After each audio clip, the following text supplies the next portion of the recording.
우리 대한민국 국민들도 이제 일반적으로 북한에 김씨 왕조를 위한 만순강 연구소 있다 이렇게 말을 하고 있는데 사실 북한에도 이제 공식 명칭으로서는 만순강 연구소라는 게 없거든요. 네, 만청산연구원, 뭐 기초과학연구원, 기초과학연구원이 연구원 누구 저기? 네, 만순강 연구소죠. 예, 맞습니다. 그러니까 그 저기 적십자병원 있는데 거기 있던 거 아닌가? 아니 그건 아니고 저게 지금 어디 있냐면 대성구역 영북동에 붉은 별역에서 낙원역까지 가는 대성사까지 가는 그 아비산 도로 있잖아요.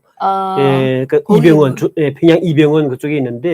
거기 좀 약간 숲속같이 생긴데. 네, 참 거기는 지나가다 한번 봤어요. 맞아요, 그쪽에 있죠. 근데 일단은 이게 북한에서는 그런 김부자를 위한 연구소 명칭이 알려지는 게 안 되기 때문에 그런 명칭은 공개 안 하고 만순강 연구소 이렇게 이제 이야기 됐거든요. 그러다 보니까 북한 주민들마저도 과연 어떤 연구소인지 모르고 제가 있던 연구소도 만청산연구원 이거는 우리 대한민국에 와 있는 탈북자들도 모르더라고요. 근데 그렇죠. 이름 자체가 김일성의 만년장수, 김정일의 영원한 청춘 이걸 연구한다고 해가지고 이름도 만청산연구원 이렇게 지었습니다.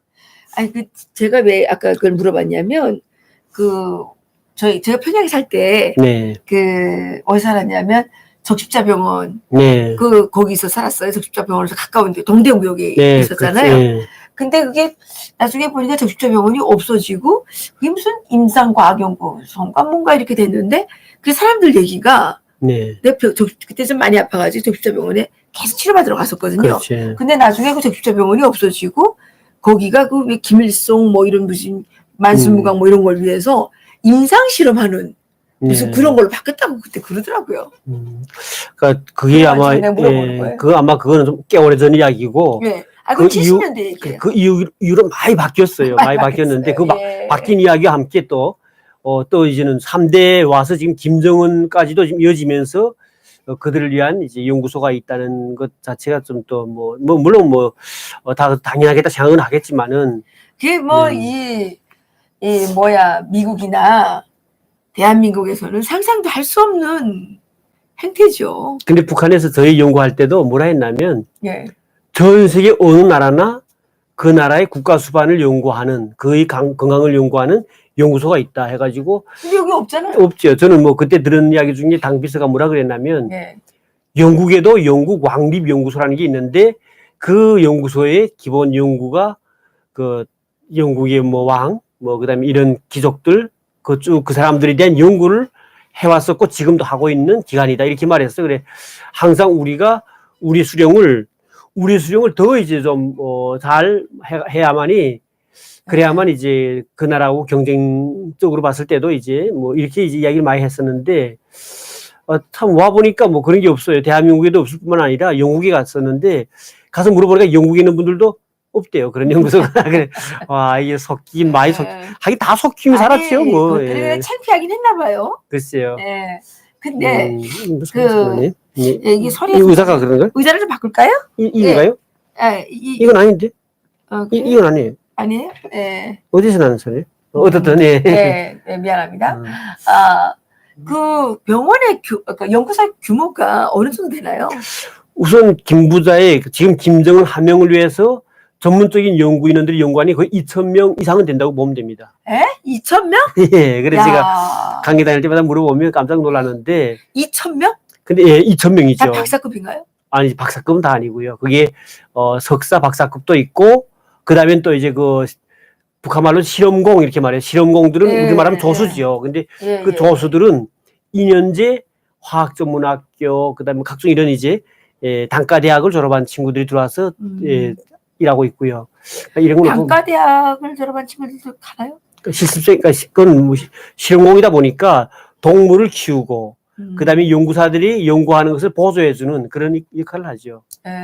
그 김일성 대학 졸업생들은 몇 %나 되나요? 저희 연구소 같은 경우는 종합대학 졸업생이 제일 많았습니다. 우선 자동화공학부도 있었고 생물학부도 있었고. 자동화공학부도 들어가요? 네, 왜냐하면 들어가요? 우선 김부자의 건강장수를 연구하는 모든 시스템을 전자자동화, 그다음에 완전히 이렇게 하는 프로그램에 하는 거죠. 그러다 보니까 그 전문 이제 인력들이 와서 연구를 했고요.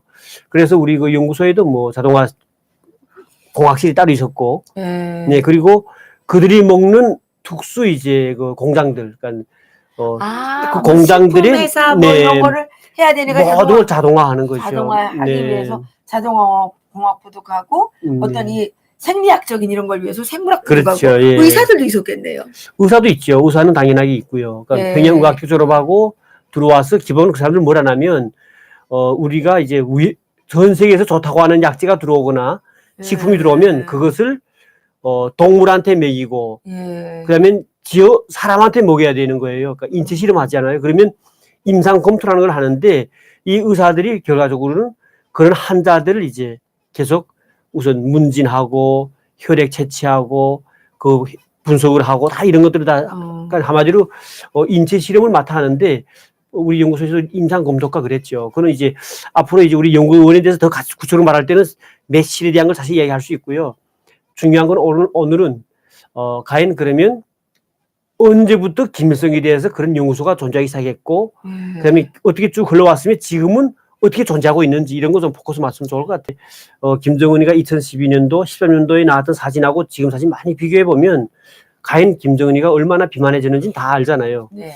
어떻든 뭐 많은 사람들은 김일성을 닮고 그를 흉내내기 위해서 저렇게 살찌웠다 하는데 아마 김정은도 아마 자기가 지금 저렇게 살찌는 게 나쁘다는 건 알아요. 알긴 아는데 근데 일단은 이자처럼 그 흉내를 좀 내야 되죠. 왜냐하면 아버지였던 김정일과 찍은 사진도 없잖아요, 사실은.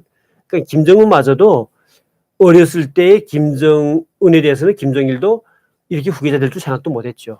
그러니까 버린 자식이었나? 그렇죠. 그건 첩의 자식이니까 사생아였죠. 그리고 제일 좋기는 거죠. 정남이를 제일 어릴 때부터 찍은 사진이 있잖아요. 특히 김일성 하면 북한은 김정일보다 김일성에 대한 향수가 북한 주민한테 좀 많습니다, 사실은. 그렇죠. 물론 가장 우리 민족한테는 살인마의 원흉이고 가장 나쁜 놈이지만은 그렇지만 북한 주민들은 아직도 외부 세계를 모르다 보니까 그러니까 김일성을 모방하려니까 완전히 그 몸 상태를 그렇게 지금 만든 거 아니에요, 사실은.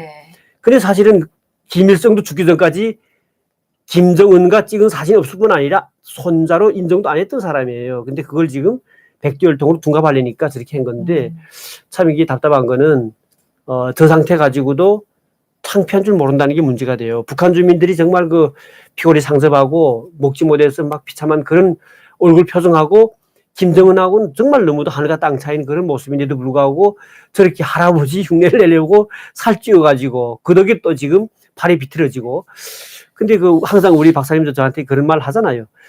김 부자 뭐 저보고 김 선생은 뭐 그래도 그런 연구소 다녔어도 김일성, 김정일이 오래 살았으면 인기 났을 건데 오래 못 살았으니까 인기 없다고 말하는데. 그러니까요. 좀 오래 살았으면 그래도 좀 비법을 좀 배우겠다고. 그게 말이에요. 그게 제가 강의 다닐 때마다 이제 그런 이야기를 질문 많이 받습니다. 근데 항상 제가 하는 이야기가 뭐냐면 북한 주민들이 평균 수명보다도 김정일은 더 오래 살았습니다. 70까지 살았잖아요. 어떡하네.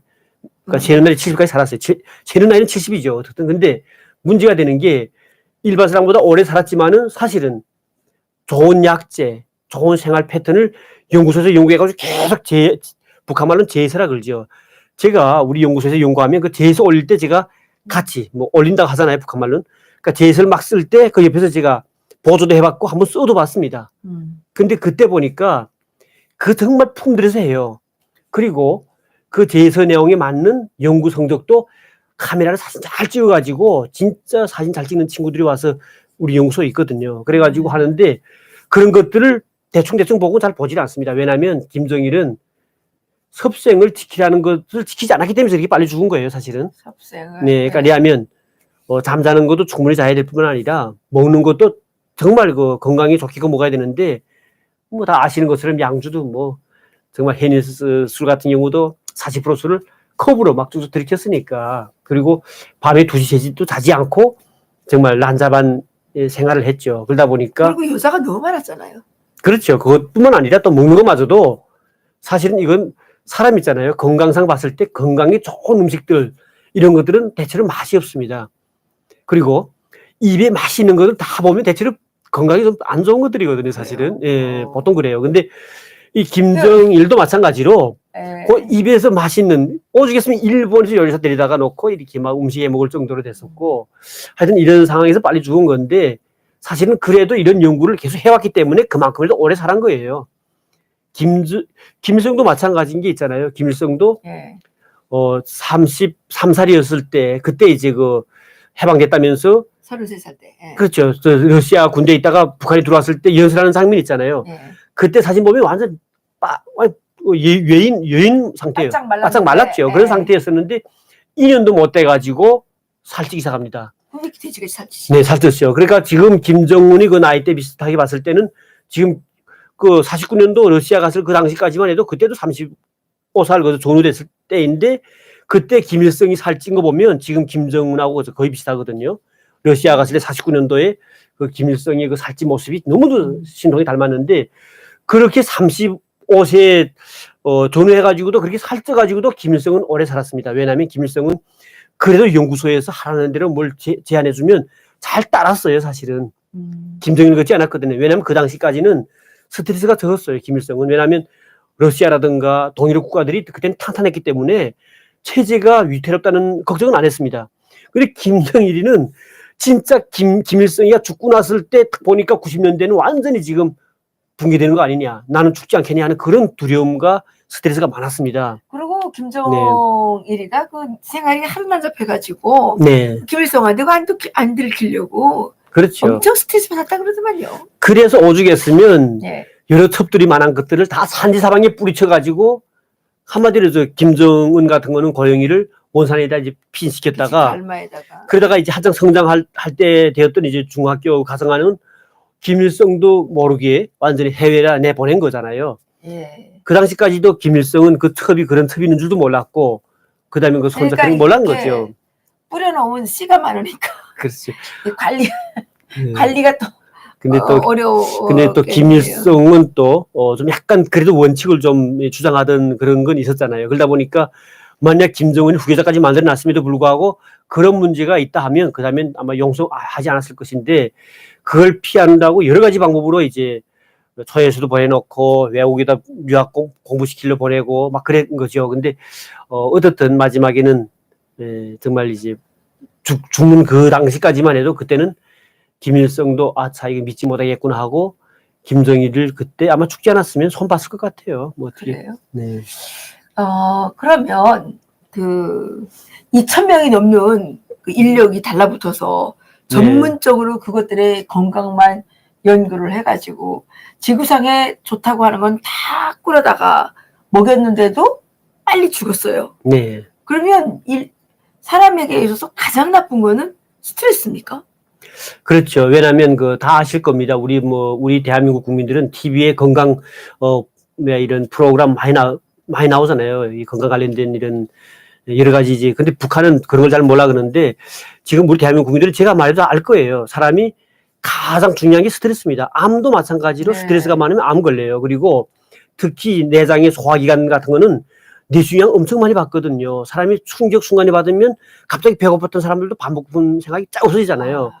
근데 이 뇌수에 보게 되면 뇌수에 뇌하수체라는 게 있어요. 뇌하수체도 보면 전엽, 후엽 뭐 이렇게 다 있는데 거기서 나오는 자극 호르몬들이 일체 모든 몸 안에 체액 조절을 다 해줍니다. 그러니까 여기에 따라서 사람이 정말 인체의 모든 이런 밸런스가 다 이제 맞춰지는 건데 근데 김정일 같은 경우는 난잡한 생활에 외부로부터 스트레스, 북한 주민들의 반발과 해외 체제 붕괴와 관련된 여러 가지 이런 것 때문에 정말 스트레스 많이 받으면서 살았죠. 그러다 보니까 술로 해보고 그다음엔 또 그럴 때는 이제 막 스트레스 막 쌓일 때는 밤중에도 난잡한 이 성생활로 막 해보고 그다음에 거의 환각 상태 그 섹스 파티를 즐겼어요. 그렇죠. 마약도 그때 썼다는 거예요. 그 안에서는 마약도 주면서 했었고 북한은 정부 자체가 이제 마약을 생산해서 해외 판매했으니까요.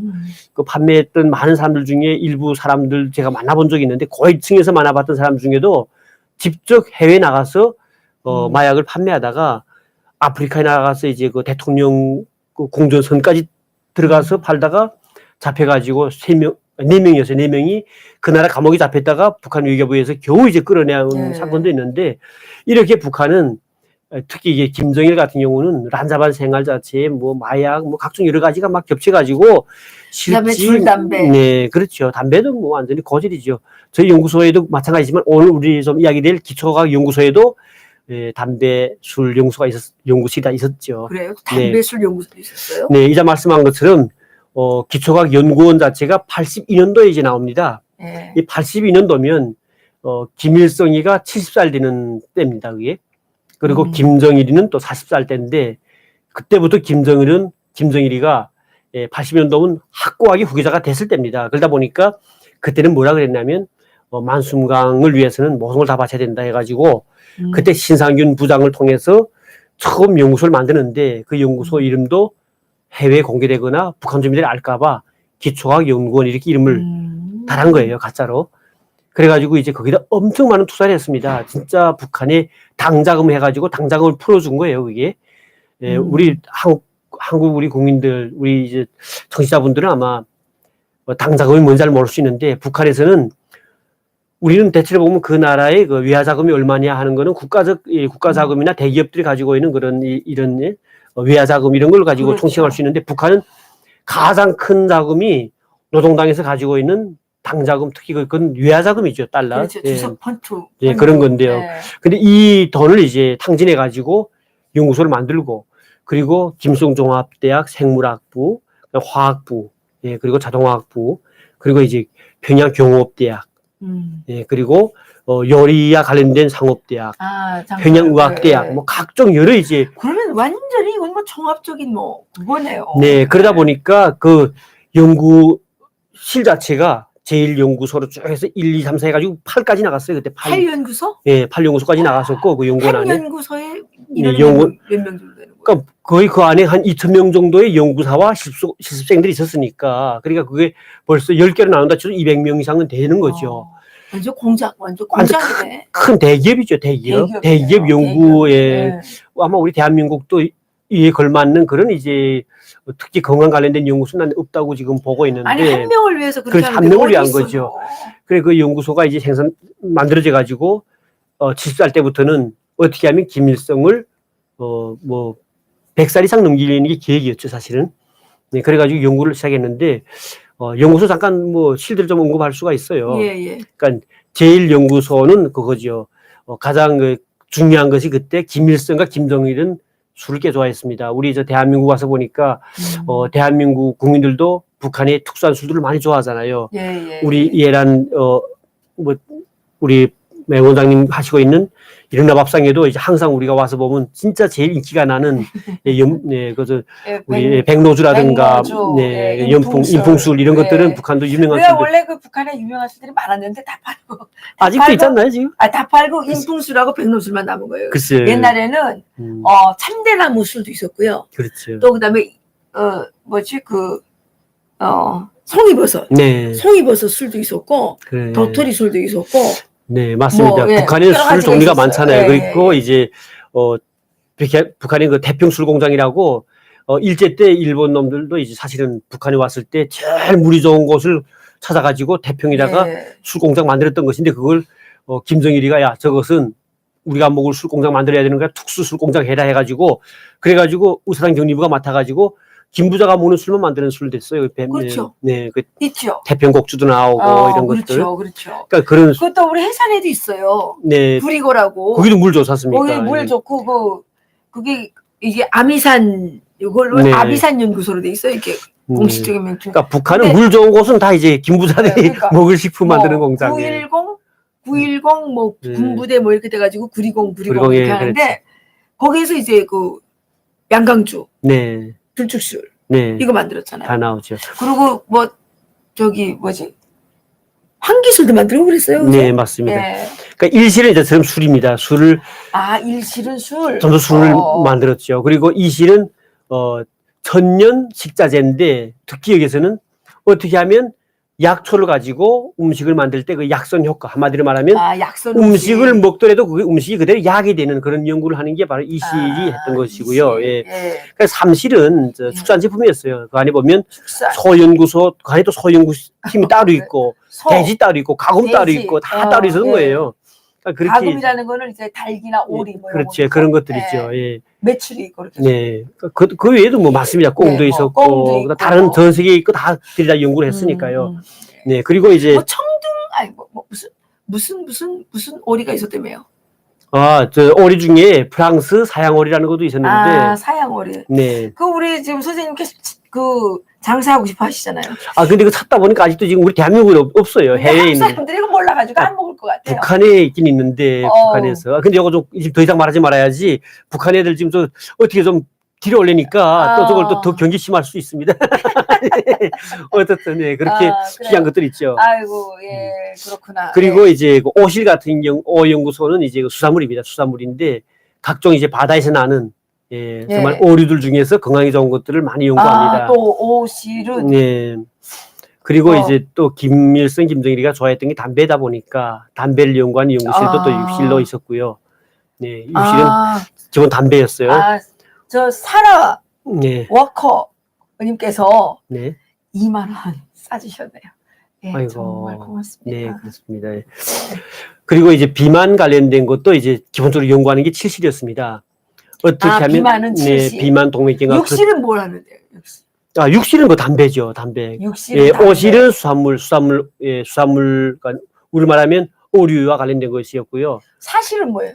사실은 야채. 북한 말로는 남새 연구소죠, 남새. 야, 그러니까 다 있네요. 다 있죠. 팔실은 이 모든 것들을 가지고 종합 분석하는 분석실이 있어요. 분석실이죠. 왜냐하면 새 제품이 들어오면 그거 가지고 분석을 합니다. 왜냐하면 이 안에 정말 중금속들이 얼마나 되는지, 각종 여러 가지를 검사하고, 그럼 이걸 가지고 이제 여러 가지 식품 만들었을 때 만들어진 식품을 다시 검증했을 때 거기에 이제 어떤 성분들이 조화롭게 다 되어 있는지 하는 것을 이제 분석하고, 올라갈 때 재셨을 때도 분석된 분석 지표 하나 그런 이제 성분표를 딱 그냥 박아가지고 올려보내고 이렇게 했거든요. 그러니까 이렇게 이제 각 연구소마다 그러니까 연구원 안에 다 이게 분포돼 있었고요. 근데 문제가 되는 게 이 연구소마저도 김정일이가 또 탐나가지고 결국 빼뜨려냅니다. 이 무슨 소리냐면 북한은 80년대 올라가면서 김일성과 김정일의 둘의 이제 그러니까 한마디로 이제 정치가 둘이 같이 하는 동시에 하는 공동 정치가 진행이 됐는데 그 정치를 하면서마저도 또 서로 이제 어떻게 됐냐면요. 네, 자기들끼리 싸움이 났었군요. 다퉜죠. 그래가지고 경쟁적으로 하는데 근데는 아까 제가 말씀을 잘못 드렸는데 그 사라 워커님께서는 이 20달러를 보내주셨고 바렘님께서 또 2만 원을 보내주셨습니다. 예, 고맙습니다. 저희가 탄압받고 있는데 정말 큰 힘이 되겠습니다. 고맙습니다. 네, 그리고 또 이제 중요한 거는 이 신상균이나 하는 사람이 또 중요해요. 북한에서는 김부자 건강장수를 알자면 신상균에 대해서 알아야 되는. 신상균은 어떤 사람인가요? 우리가 이제 다 알지 않습니까? 이제 일제 때는 이제 우리 남한보다도 북한, 특히 평양에 장사꾼도 많았었고, 그리고 또 이제 좀 더 이제 활발한 이제 유통들이 이루어진 게 사실이죠. 신상균은 말하면 김일성보다 2살 우위였던 사람입니다. 그러니까 1910년생인데 일제 때 이 사람은 전문 이제 장사만 해가지고 꽤 장사를 잘했어요. 그러다가 해방되고 나니까 이 사람이 머리가 반짝 돌았습니다. 한마디로 일제에 붙어서 이제 장사했던 사람인데 친일파였죠. 근데 머리가 돌아가지고 아차 내가 숙청당하기 전에 좀 붙어본다 해가지고 김일성을 많이 찾아갑니다. 그 이제 신상균이가 이제 드문드문 우리하고 이제 앞에서 이야기할 때 자주 이제 그 이야기 많이 했습니다. 자기가 어떻게 이렇게 김일성의 총애를 받아가지고 그의 건강장수연구하는 이 연구소를 자기가 이제 신설하게 됐는지 하는 걸 이야기하는데 그때 어떻게 했냐면 해방되고 나니까 김일성도 왔지만은 그때는 뭐 돈 많이 가져온 것도 아니고 별로 생활은 어려웠잖아요. 그런데 그 당시에 김일성의 저택은 그때 이제 사업하는 저택을 해가지고 지금 평양 전철역 봉화역 근처에 가게 되면 당창은 기념관 있잖아요. 그 기념관을 집무실 겸 저택으로 썼어요. 근데 그때 우리 한국에서 많은 이제 인사들이 또 북한 찾아가잖아요. 그렇게 되면 그들이 왔을 때 이제 음식도 대접하는 거 그 안에서 하고 했는데 음식 대접할 때마다 변변치 않아 가지고 힘들었답니다. 처음에는. 그 당시에 이 친구가 이제는 죽었지만은 이 자전거에다 이제 명태 뭐 닭 이런 것들을 차가지고 계속 간 거예요. 그러면 이 경비서는 보초 한마디로 경호원들이죠. 딱 보초서 가지고 막아서 못 들어오게 한 거예요. 예. 그러다가 어느 하루는 김일성의 그 와이프, 지금 김정일의 그 뭐 생모였던 김종숙이, 예. 그 김종숙, 우리 문재인의 저 와이프인 김종숙이가 이름은 같지만 다른 사람입니다. 예, 그 김종숙이가 그때마다 막았어요. 막아가지고 그래서 들여놓지 말라 했는데 모를 사람이니까. 그때 그 김종숙이가 운 숟가락 가지고 항상 작시대에서 밥 한 걸 가지고 김일성 먹기 전에 그 봤다는 거 다 알잖아요.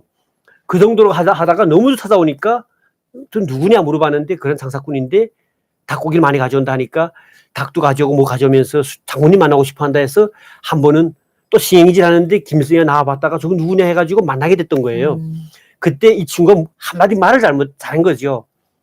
저는 해방되는데 하나도 입하지 못하고 그저 장사만 했을 뿐인데 지금 이 장군님의 그 식사를 보장하는 걸 제가 좀 책임지고 싶어가지고 재료를 자꾸 가져오는 걸 이야기한 거예요. 그러니까 그때 김일성이가 이야기하다가 거기서 이제 호감을 가진 거죠. 그래서 받아주라고 해가지고 그다음부터는 계속 날라오면 다 받아준 거예요.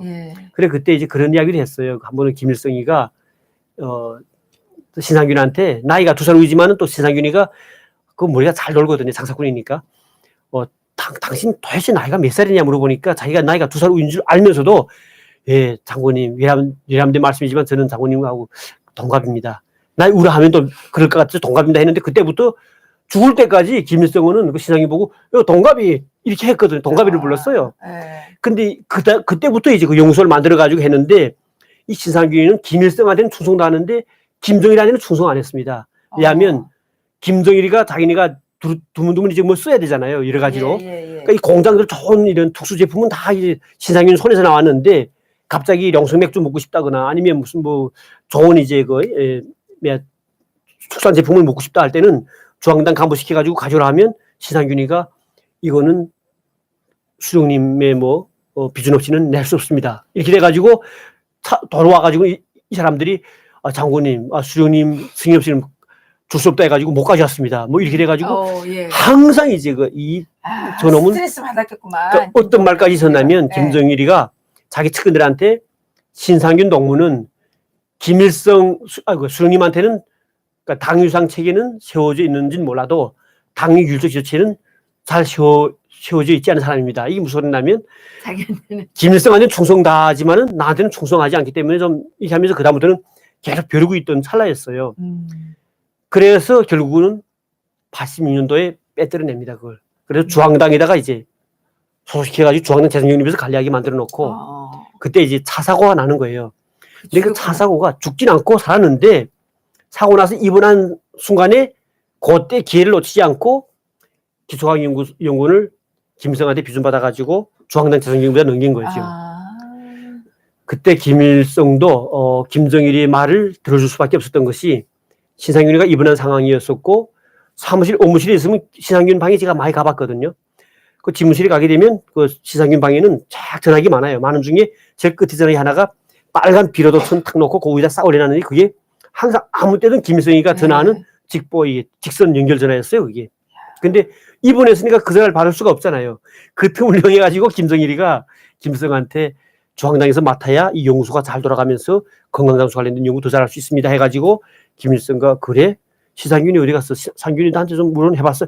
예, 다 토론된 겁니다. 뭐 이런 식으로 해서 넘겨버린 거예요. 그러니까 김일성도 뭐 끝나보니까 그 다음에 신상균이가 막 훗날에 태어나고 나와가지고 어떻게 좀 어떻게 이렇게 됐다고 하니까 그래 할 수 없지 어떻게 하겠냐.